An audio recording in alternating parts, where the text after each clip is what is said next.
Hey guys, if you're looking for a secret to bring up your legs, it isn't necessarily squats like what everybody says.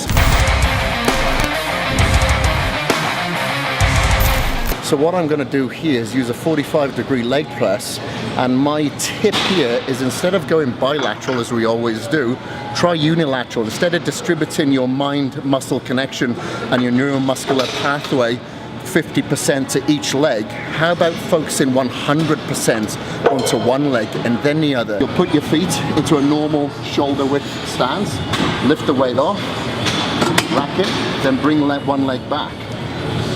So you relax this leg and squat out to one side. So press till your knee almost locks out. Don't let it lock out because that'll take all the strain away from the muscle and onto the joint. And just push it out like that. So now I'm totally focused on this quad, 100%. I've got a great mind muscle contraction there. Looking at about 20 repetitions here.